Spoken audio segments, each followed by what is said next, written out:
Se essa retrospectiva não te deixar pelo menos com a pulga atrás da orelha, meu amigo, então a verdade não te interessa. Em 2014 é preso o doleiro Alberto Youssef na Operação Lava Jato e começa a delatar as entranhas do maior esquema de corrupção da história, não do Brasil, do planeta. Em 2015 são presos na Lava Jato Nestor Cerveró, João Vacari Neto, Marcelo Odebrecht. Em 2016, presos Antônio Palocci, Guido Mantega, Eduardo Cunha, Sérgio Cabral. Nesse mesmo ano, impeachment da presidente Dilma. Em 2017, auge da Operação Lava Jato, presos Eike Batista, José Dirceu, Lula, 6 bilhões de reais recuperados até então.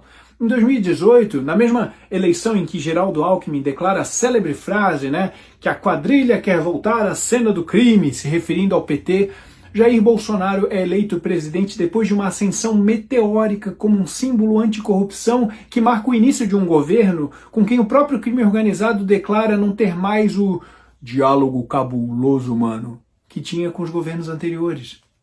2019, José Dirceu é solto e Lula também deixa a prisão por decisão do STF. 2020, uma série de decisões do STF enfraquecem a Lava Jato. 2021, Moro é declarado parcial nos processos de Lula e STF anula todas as condenações de Lula e meses depois ainda o torna novamente elegível. Em 2022, Geraldo Alckmin torna-se vice na chapa do partido que 4 anos antes ele mesmo declarou ser a quadrilha tentando voltar à cena do crime. Durante a campanha eleitoral também ficou proibido ligar a imagem de Lula com Nicolás Maduro, apesar da conhecida amizade de longa data. Foi proibido também chamá-lo de ex-presidiário ou ex-condenado, apesar dele haver sido condenado e preso. E jornais e emissoras foram censurados ou multados por suas críticas a Lula.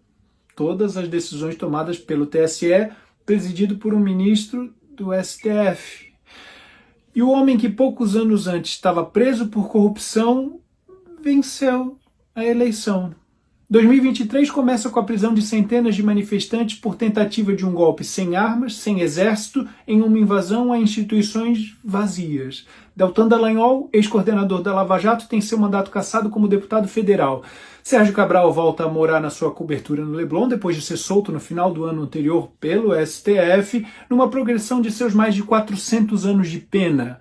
Nesse mesmo ano, o STF também anula a condenação de Eduardo Cunha por corrupção passiva e lavagem de dinheiro, enquanto Bolsonaro se torna inelegível por se reunir com embaixadores, também pelo STF.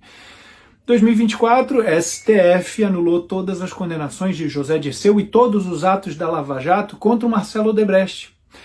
2025, Marcelo Bretas, também ex-juiz da Lava Jato, sofre a mais severa punição para um juiz, aposentadoria compulsória, e STF anula todas as condenações de Antônio Palocci, zeradinho. E ainda em 2025, a STF determina a Bolsonaro uso de tornozeleira eletrônica e proíbe a sua utilização de redes sociais, entre outras medidas, pelo golpe que nunca aconteceu. Você percebe 2 movimentos muito claros em direções opostas? Em um deles, combate à corrupção, PT se esfarela em escândalos, impeachment, empresários políticos presos, réus confessos, bilhões devolvidos e Bolsonaro surgindo como a principal figura antissistema. No outro você vê presos sendo soltos, condenações anuladas, os juízes que os condenaram sendo punidos e Bolsonaro sim se tornando inelegível e na iminência de ser preso. Você entende que para um movimento ser verdade, o outro precisa ser uma série de narrativas falsas? Ou o Bolsonaro era mesmo a peça antissistema, a pedra no sapato que representa o movimento anticorrupção que deixou muita gente chateada, afinal só no Petrolão são 40 bilhões de reais e que fez o sistema fazer o que fosse necessário, se reorganizar para retomar o controle, inclusive tirar o homem da prisão e colocá-lo na cadeira da presidência? Ou esses pobres políticos, empresários, empreiteiras, Partido dos Trabalhadores foram todos injustiçados, tiveram suas condenações anuladas porque eram perseguidos políticos.